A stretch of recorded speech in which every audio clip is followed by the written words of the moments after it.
Hi everyone, this is Rajasekhar. ఈ వీడియోలో మనం సింపుల్, కాంపౌండ్ అండ్ కాంప్లెక్స్ ఈ సెంటెన్సెస్ను ఏ విధంగా ఐడెంటిఫై చేయాలో తెలుసుకుందాం. సో ముందుగా సింపుల్ సెంటెన్స్ అంటే ఒకే ఒక మెయిన్ క్లాజు ఉంటుందన్నమాట. కాంపౌండ్ సెంటెన్స్ అంటే రెండు మెయిన్ క్లాజులు ఉంటాయి. కాంప్లెక్స్ సెంటెన్స్ అంటే ఒకటి సబార్డినేట్ క్లాజు ఉంటుంది, అలాగే మెయిన్ క్లాజు ఉంటుంది అనమాట. అంటే సింపుల్ సెంటెన్స్ లో కేవలం ఒకే ఒక మెయిన్ క్లాజ్ ఉంటుంది. కాంపౌండ్ లో అయితే రెండు మెయిన్ క్లాజులు ఉంటాయి. కాంప్లెక్స్ లో అయితే ఒకటి సబార్డినేట్ క్లాజు, మెయిన్ క్లాజు ఉంటుంది. సో మొత్తానికి మూడింటిలో కూడా మెయిన్ క్లాజ్ అనేది ఉంటుంది.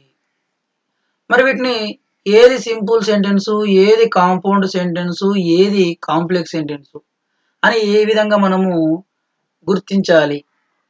సో గుర్తించడానికి మనము కంజంక్షన్స్ ను ఉపయోగించాలి. సో కంజంక్షన్స్ ఆధారంగా మనము ఏది సింపుల్ సెంటెన్స్, ఏది కాంపౌండ్ సెంటెన్స్, ఏది కాంప్లెక్స్ సెంటెన్స్ అనేది మనము ఈజీగా సులభంగా మనము గుర్తించవచ్చు. సో అది ఏ విధంగా అనేది తెలుసుకుందామా? సో ముందుగా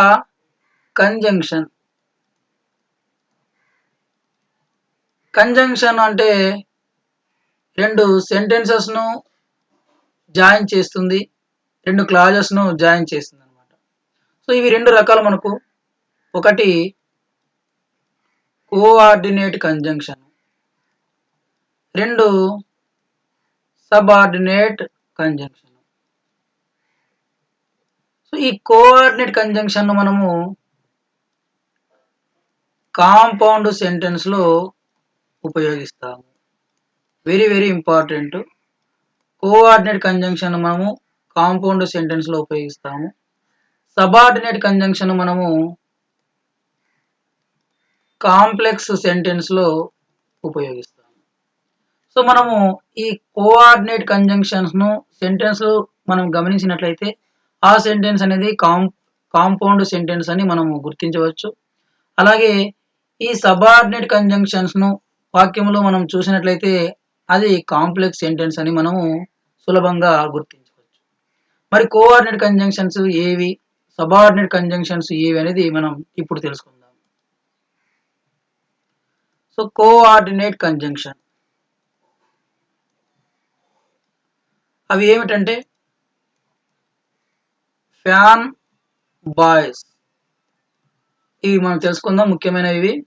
ఎఫ్ అంటే ఇక్కడ ఫర్, ఏ అంటే అండ్, ఎన్ అంటే నార్, బి అంటే బట్, ఓ అంటే ఆర్, వై అంటే ఎట్, ఎస్ అంటే సో. సో వీటితో పాటు అదర్వైజు,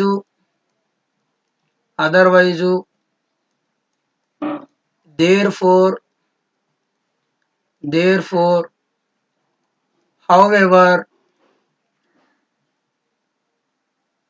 however, తర్వాత either or, neither nor, not only, but also, అలాగే యాజ్ వెల్ యాజ్. సో ఇవి మనకు కోఆర్డినేట్ కంజంక్షన్స్. ఇవి మనకు వాక్యంలో కనిపించినట్లయితే ఆ వాక్యం అనేది కాంపౌండ్ సెంటెన్స్ గా మనము ఈజీగా గుర్తించవచ్చు. ఓకేనా? సో కొన్ని ఎగ్జాంపుల్ చూద్దాం. It is raining, so the match is cancelled.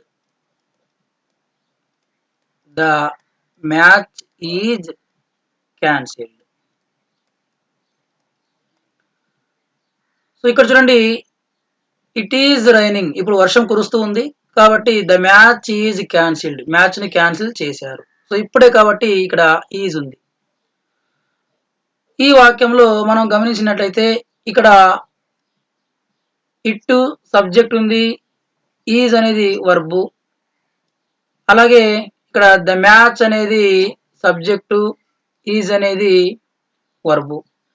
ఒకే కొన్ని పదాలు కలిగి ఉన్నాయి, సబ్జెక్టు వర్బు ఉంది, ఇక్కడ కూడా కొన్ని పదాలు కలిగి ఉన్నాయి, సబ్జెక్టు వర్బు ఉంది.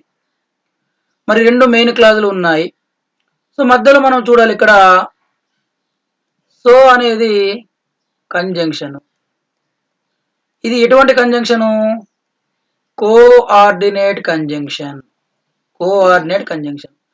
సో మనం ఇదివరకే చెప్పుకున్నాం, ఏదైనా వాక్యంలో మనకు కోఆర్డినేట్ కంజంక్షన్ కనబడినట్లయితే ఆ కంజంక్షన్ కు ఇరువైపులా మెయిన్ క్లాజులు ఉంటాయి. సో ఈ కోఆర్డినేట్ కంజంక్షన్ రెండు మెయిన్ క్లాజులను కలుపుతుంది కాబట్టి ఇది ఏ సెంటెన్స్? Compound sentence. ఇది ఏ సెంటెన్స్? Compound sentence. ఓకేనా? She worked hard. She worked hard but failed in the examination. She worked hard but she failed in the examination. So ఇక్కడ మీరు బట్ అనేటువంటిది కంజంక్షన్ ఉంది. సో ఇది మీరు కోఆర్డినేట్ కంజంక్షన్ మీరు ఐడెంటిఫై చేశారు అనుకోండి. సో బట్టుకి ఇరువైపులా కోఆర్డినేట్ కంజంక్షన్ ఉంది కాబట్టి బట్టుకి ఇరువైపులా మనకు రెండు మెయిన్ క్లాజులు ఉంటాయి. అయితే ఇక్కడ చూడండి, షీ అనేది సబ్జెక్టు, వర్క్డ్ అనేది వర్బు. మరి ఇక్కడ ఫెయిల్డ్ వర్బు మాత్రమే ఉంది, ఇక్కడ సబ్జెక్ట్ లేదే అని మీరు అనుకోవచ్చు. సో ఇక్కడ రెండు ఈక్వల్ ర్యాంక్ అనమాట. మనము షీ గురించే ఇక్కడ మాట్లాడుతున్నాము, సబ్జెక్ట్ షీ గురించే మాట్లాడుతున్నాము ఇక్కడ, కాబట్టి ఇక్కడ కూడా షీ ఉందని మనము అనుకోవాలి. She worked hard but she failed in the examination. So ఇక్కడ మనకు ఇది కూడా మెయిన్ క్లాజే, ఇది కూడా మెయిన్ క్లాజే. ఎందుకు? కోఆర్డినేట్ కంజంక్షన్ ఉందనుకోండి ఏదైనా వాక్యంలో, ఆ కోఆర్డినేట్ కంజంక్షన్ ఉంటే ఇరువైపులా మనకు మెయిన్ క్లాజులు ఉన్నట్టు. కాబట్టి ఇది ఏ సెంటెన్స్? Compound sentence. ఇది ఏ sentence? Compound sentence. He was my friend. He was my friend. అతను నా స్నేహితుడుగా ఉండెను. Therefore, కాబట్టి, కావున, I loved him. సో ఈ వాక్యంలో therefore అనేది మీరు గమనించారు. ఈ therefore అనేది coordinate conjunction. So coordinate conjunction కాబట్టి ఇరువైపులా మనకు మెయిన్ క్లాజులు ఉన్నట్టు మనము అనుకోవచ్చు. సో ఒకసారి చూద్దామా? హీ అనేది ఇక్కడ సబ్జెక్టు, వాజ్ అనేది వర్బ్, తర్వాత ఇక్కడ దేర్ఫోర్ తర్వాత ఐ అనేది సబ్జెక్టు, లౌడ్ అనేది వర్బు. సో సబ్జెక్టు వర్బు ఉంది, ఇక్కడ సబ్జెక్టు వర్బు ఉంది, కొన్ని పదాలు ఉన్నాయి, సబ్జెక్టు వర్బు రెండింటిలోనూ ఉన్నాయి, కాబట్టి ఇది కాంపౌండ్ సెంటెన్స్. కాబట్టి ఇది కాంపౌండ్ సెంటెన్స్. ఓకేనా? మరి కాంప్లెక్స్ సెంటెన్స్ ఏ విధంగా మనము గుర్తించాలంటే, మనం ఆల్రెడీ చెప్పుకున్నాం, కాంప్లెక్స్ సెంటెన్స్ లో మనము సబార్డినేట్ కంజంక్షన్స్ ను ఉపయోగిస్తామని. మరి సబార్డినేట్ కంజంక్షన్స్ ఏవి అనేది ఇప్పుడు చూద్దామా? సో సబార్డినేట్ కంజంక్షన్స్ మనకు ఇఫ్, అన్లెస్, దో, ఆల్దో, అలాగే దట్, సో దట్, అలాగే సో డాష్ డాష్ దట్, తర్వాత ప్రొవైడెడ్ దట్, అలాగే in order that, in order that, as, since, because, అలాగే ఆఫ్టరు, బిఫోరు, వైలు, టిల్లు, అంటిలు, అలాగే వీటితో పాటు as soon as, as long as, అలాగే వాటు, వై, వెన్ను, వేరు, అలాగే విచ్చు, అలాగే హూ, హూమ్, హూజ్, హౌ, అలాగే వీటితో పాటుగా లెస్ట్, దెన్. సో ఇవి మనకు సబార్డినేట్ కంజంక్షన్స్. సో మరొకసారి చూడండి, if, unless, though, although, that, so that, so dash dash that, provided that, in order that, as, since, because, after, before, while, till, until, as soon as long as, what, why, when, where, which, who, whom, whose, how, అలాగే lest, then. So ఇవి మనకు sentences లో ఎక్కడైనా మనకు కనిపించినట్లయితే ఆ sentence ని మనము complex sentence గా మనము చెప్పవచ్చు. ఓకేనా? సో ఇవి మనము బాగా నేర్చుకోవాలి. సో కొన్ని ఎగ్జాంపుల్ చూద్దాం. So though is rich, though is rich, is greedy, is greedy. So ఇక్కడ మనం గమనించినట్లయితే though is rich, is greedy. మనకి ఇక్కడ ఈ అనేది సబ్జెక్టు, ఈజ్ అనేది వర్బు. ఇక్కడ కూడా హీ అనేది సబ్జెక్టు, ఈజ్ అనేది వర్బు. మరి కొన్ని పదాలు ఉన్నాయి, సబ్జెక్టు ఉంది, వర్బు ఉంది, కాబట్టి ఇది క్లాజు. ఇక్కడ కూడా ఈజ్ గ్రీడీలో హీ అనేది ఒక సబ్జెక్టు, ఈజ్ అనేది వర్బు. సో సబ్జెక్ట్ వర్బు ఉన్నాయి, కొన్ని పదాలు ఉన్నాయి, కాబట్టి ఇది కూడా క్లాజే. మరి ఇక్కడ ఈ క్లాజుకు ముందర దో అనేటువంటి ఒక కంజంక్షన్ వచ్చి చేరిందనమాట. మరి ఇది ఏ కంజంక్షన్ అంటే సబార్డినేట్ కంజంక్షన్. మరి ఏదైనా ఒక క్లాజుకు ముందర సబార్డినేట్ కంజంక్షన్ వచ్చి చేరితే ఆ క్లాజును మనం ఏమంటామంటే సబార్డినేట్ క్లాజ్ అని మనము చెప్పవచ్చు. సబార్డినేట్ క్లాజ్ అని మనము చెప్పవచ్చు. మరి ఇక్కడ చూడండి, ఈజ్ గ్రీడీ. సో ఇక్కడ హీ అనేది సబ్జెక్టు, ఈజ్ అనేది వర్బు. ఈ క్లాజుకు ముందర ఏదైనా కంజంక్షన్ ఉందా? నో కంజంక్షన్ ఉంది. సో నో కంజంక్షన్ ఉంది కాబట్టి దీన్ని మనము మెయిన్ క్లాజుగా చెప్పవచ్చు. సో మనం చెప్పుకున్నాం, ఏదైనా వాక్యంలో ఒక సబార్డినేట్ క్లాజు, ఏదైనా వాక్యంలో ఒక సబార్డినేట్ క్లాజు అలాగే ఒక మెయిన్ క్లాజు ఉన్నట్లయితే ఆ సెంటెన్స్ ని మనం ఏమంటామంటే కాంప్లెక్స్ సెంటెన్స్ అని అంటాము. ఓకేనా? కాంప్లెక్స్ సెంటెన్స్ అని మనం చెప్పవచ్చు. If I make a promise, if I make a promise, I keep it. I keep it.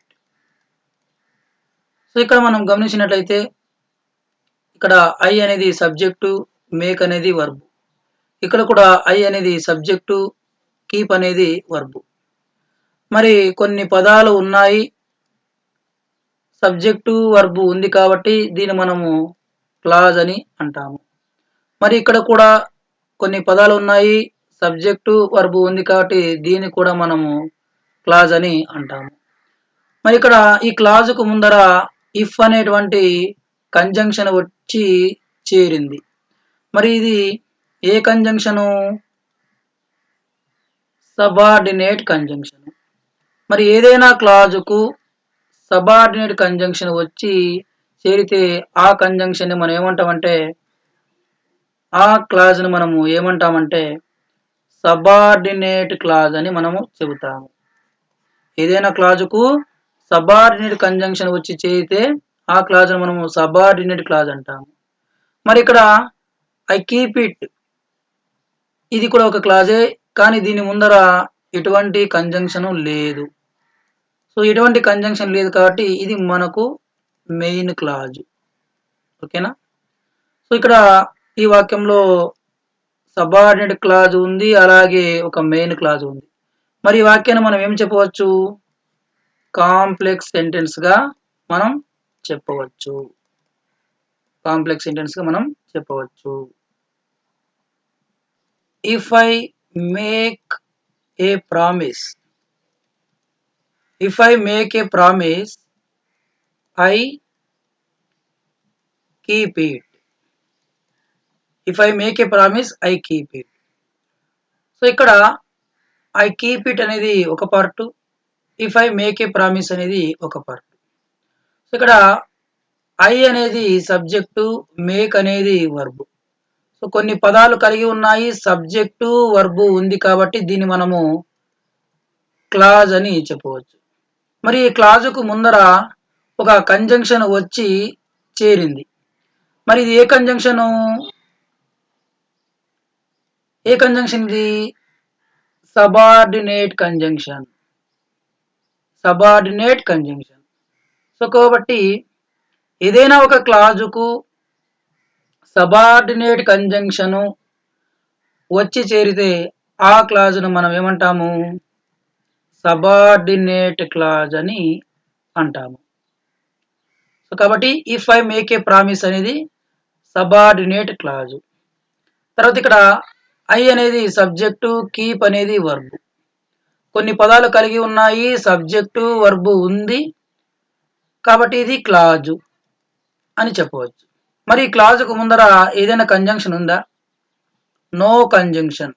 A conjunction లేదు కాబట్టి దీన్ని మనము మెయిన్ క్లాజ్ అని చెప్పవచ్చు.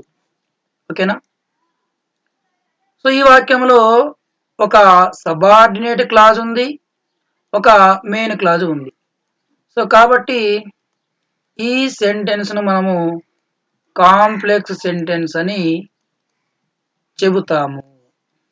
ఓకేనా? He said that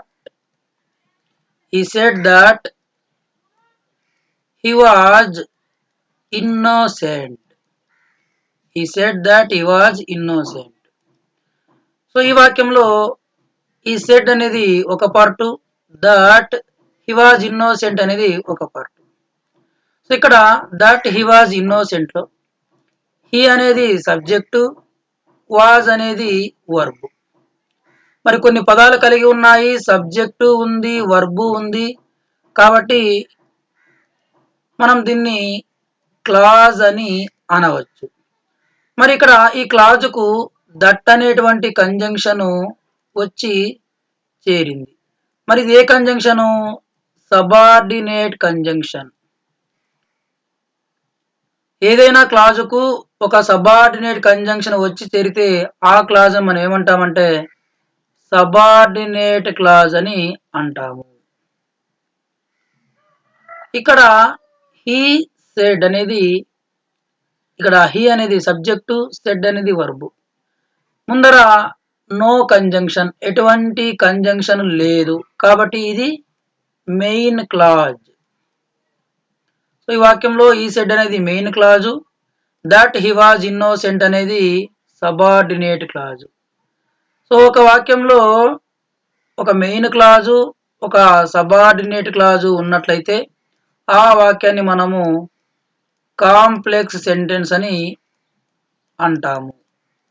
ఓకేనా? అలాగే I think that you have done a mistake.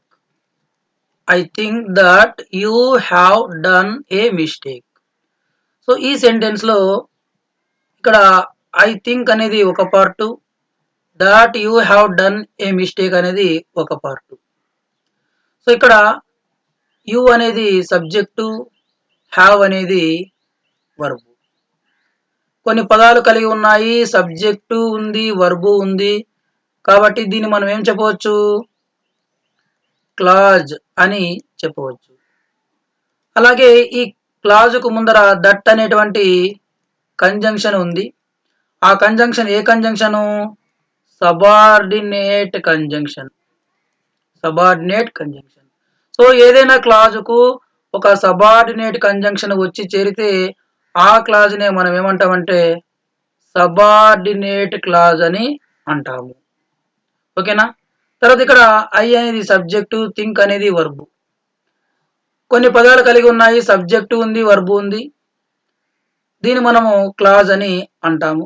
ఈ క్లాజుకు ముందర నో కంజంక్షన్, ఏ కంజంక్షన్ లేదు కాబట్టి దీన్ని మనము మెయిన్ క్లాజ్ అని చెప్పవచ్చు. మెయిన్ క్లాజ్ అని చెప్పవచ్చు. అంటే ఈ వాక్యంలో ఐ థింక్ అనేది main clause, that you have done a mistake అనేది సబార్డినేట్ క్లాజు. ఓకేనా? సో కాబట్టి ఈ సెంటెన్స్ ను మనము కాంప్లెక్స్ సెంటెన్స్ అని చెప్పవచ్చు. ఎందుకంటే ఈ వాక్యంలో ఒక సబార్డినేట్ క్లాజ్ ఉంది, ఒక మెయిన్ క్లాజ్ ఉంది. కాబట్టి మనము కాంప్లెక్స్ సెంటెన్స్ అని చెప్పవచ్చు. Where there is a will there is a way. There is a way. So ఈ సెంటెన్స్ లో దేర్ ఈజ్ ఏ వే అనేది ఒక part, where there is a will అనేది ఒక పార్టు. సో ఇక్కడ దేర్ ఈజ్ ఏ విల్ ఇది ఒక clause, ఎందుకంటే సబ్జెక్టు, వర్బు ఉంది. ఇక్కడ అంతే, దేర్ ఈజ్ ఏ వే అనేది ఒక పార్టు, ఇక్కడ సబ్జెక్టు, వర్బు ఉంది. మరి ఈ క్లాజుకు ముందర వేర్ అనేది కంజంక్షను. ఏ కంజంక్షన్ ఇది? Subordinate conjunction. Subordinate conjunction. మరి ఒక క్లాజుకు సబార్డినేట్ కంజంక్షన్ వచ్చి చేరితే ఆ క్లాజును మనము సబార్డినేట్ క్లాజ్ అని అంటాము. ఓకే, ఈ వాక్యంలో ఒక సబార్డినేట్ క్లాజ్ ఉంది. అలాగే దెర్ ఈజ్ ఏ వే ఇది ఒక క్లాజు. ఈ క్లాజుకు ముందర ఎటువంటి కంజంక్షను లేదు, నో కంజంక్షన్ ఉంది. కాబట్టి దీన్ని మనము మెయిన్ క్లాజ్ గా మనము చెప్పవచ్చు. సో ఈ వాక్యంలో where there is a way అనేది subordinate clause, there is a way అనేది మెయిన్ క్లాజు. సో కాబట్టి ఏదైనా వాక్యంలో ఒక సబార్డినేట్ క్లాజు, ఒక మెయిన్ క్లాజు ఉంటే ఆ సెంటెన్స్ ను మనము కాంప్లెక్స్ సెంటెన్స్ అని చెబుతాము. ఓకేనా? సో ఈ విధంగా సింపుల్ సెంటెన్స్ మనం ఏ విధంగా గుర్తిస్తామంటే ఒక క్లాజుకు ముందర నో కంజంక్షను, ఎటువంటి కంజంక్షన్ లేకపోతే దాన్ని మనము సింపుల్ సెంటెన్స్ అని మనం చెబుతాము. మరి కాంపౌండ్ సెంటెన్స్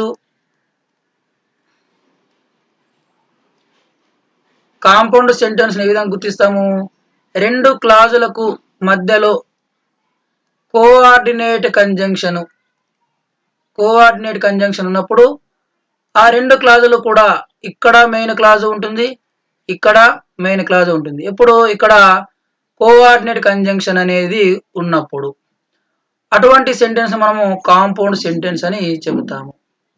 మరి కాంప్లెక్స్ సెంటెన్స్ మనం ఏ విధంగా ఐడెంటిఫై చేస్తామంటే, సో రెండు క్లాజులు ఉంటాయి, ఆ రెండు క్లాజులకు ఎక్కడో ఒక చోట మనకు ఆ క్లాజుకు ముందర సబార్డినేట్ క్లాజు సబార్డినేట్ కంజంక్షను వచ్చి చేరుతుంది అనమాట. అలా సబార్డినేట్ కంజంక్షన్ ఉన్నప్పుడు పక్కన ఉన్నటువంటి క్లాజ్ అనేది సబార్డినేట్ క్లాజ్ అయిపోతుంది. తర్వాత ఇక్కడ ఒక క్లాజ్ ఉంటుంది, ఆ క్లాజుకు ముందర ఎటువంటి కంజంక్షన్ లేదనుకోండి, అది మెయిన్ క్లాజు అవుతుంది. అప్పుడు మనం చెప్పవచ్చు ఒక సబార్డినేట్ క్లాజు ఒక మెయిన్ క్లాజు ఉన్నాయనుకోండి, ఆ సెంటెన్స్ మనం కాంప్లెక్స్ సెంటెన్స్ అని చెప్పవచ్చు. ఈ విధంగా సింపుల్ సెంటెన్స్, సో ఎటువంటి కంజంక్షను ఒక క్లాజుకు ముందర ఎటువంటి కంజంక్షన్ లేకపోతే ఆ సెంటెన్స్ ను మనము సింపుల్ సెంటెన్స్ అంటాము. కాంపౌండ్ సెంటెన్స్ అంటే రెండు మెయిన్ క్లాజులకు అంటే ఒక మధ్యలో ఒక కోఆర్డినేట్ కంజంక్షన్ ఉన్నప్పుడు రెండు కూడా మెయిన్ క్లాజులు ఉంటాయి కాబట్టి రెండు మెయిన్ క్లాజులను కలిపేదే కోఆర్డినేట్ కంజంక్షన్. ఏదైనా వాక్యంలో కోఆర్డినేట్ కంజంక్షన్ ఉంటే అది కాంపౌండ్ సెంటెన్స్. అలాగే ఏదైనా వాక్యంలో ఒక సబార్డినేట్ కంజంక్షన్ వచ్చి ఒక క్లాజుకు చేరితే అది సబార్డినేట్ క్లాజ్ అవుతుంది. అలాగే ఒక మెయిన్ క్లాజ్ ఉంటుంది, దాన్ని మనము కాంప్లెక్స్ సెంటెన్స్ అని అంటాం. సో మనం గుర్తించుకోవాల్సిందేమి కంజంక్షన్స్. కోఆర్డినేట్ కంజంక్షన్స్ ను మనం కాంపౌండ్ సెంటెన్స్ లో ఉపయోగిస్తాము, సబార్డినేట్ కంజంక్షన్స్ ను మనము కాంప్లెక్స్ సెంటెన్స్ లో ఉపయోగిస్తాము. సింపుల్ సెంటెన్స్ లో ఎటువంటి కంజంక్షన్స్ ను మనము ఉపయోగించము అనేది మనం తెలుసుకుంటే సింపుల్, కాంపౌండ్, కాంప్లెక్స్ సెంటెన్స్ ను ఈజీగా మనము ఐడెంటిఫై చేయవచ్చు. ఓకేనా? Thank you for watching.